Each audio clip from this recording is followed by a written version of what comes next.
السلام علیکم ورحمۃ اللہ وبرکاتہ۔ استقبال ہے آپ کا بصیرت آن لائن کی خصوصی پیشکش میں۔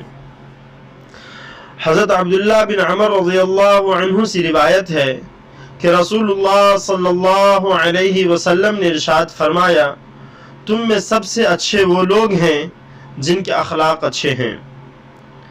دین میں اخلاق کا درجہ۔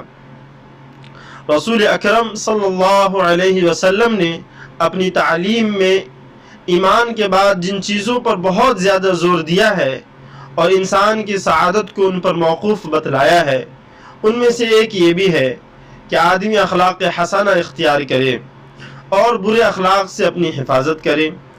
رسول اللہ صلی اللہ علیہ وسلم کی بعثت کے جن مقاصد کا قرآن مجید میں ذکر کیا گیا ہے، ان میں ایک یہ بھی بتایا گیا ہے کہ آپ کو انسانوں کا تزکیہ کرنا ہے، یعنی وَيُزَكِّيهِمْ، اور اس تزکیے میں اخلاق کی اصلاح اور درستی کی خاص اہمیت ہے۔ حدیث کی مختلف کتابوں میں خود آپ سے یہ مضمون روایت کیا گیا ہے کہ میں اخلاق کی اصلاح کے لیے مبعوث کیا گیا ہوں، یعنی اصلاح اخلاق کا کام میری بعثت کے اہم مقاصد اور میرے پروگرام کے خاص اجزاء میں سے ہیں، اور ہونا بھی یہی چاہیے تھا، کیونکہ انسان کی زندگی اور اس کے نتائج میں اخلاق کی بڑی اہمیت ہے۔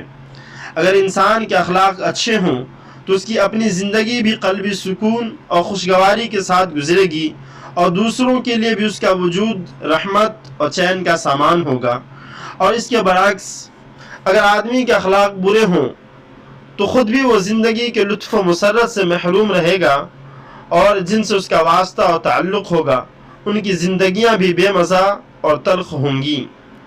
یہ تو خوش اخلاقی اور بد اخلاقی کے وہ نقد دنیاوی نتیجے ہیں جن کا ہم اور آپ روزمرہ مشاہدہ اور تجربے کرتے رہتے ہیں، لیکن مرنے کے بعد والی ابدی زندگی میں ان دونوں کے نتائج ان سے بدرجہ زیادہ اہم نکلنے والے ہیں۔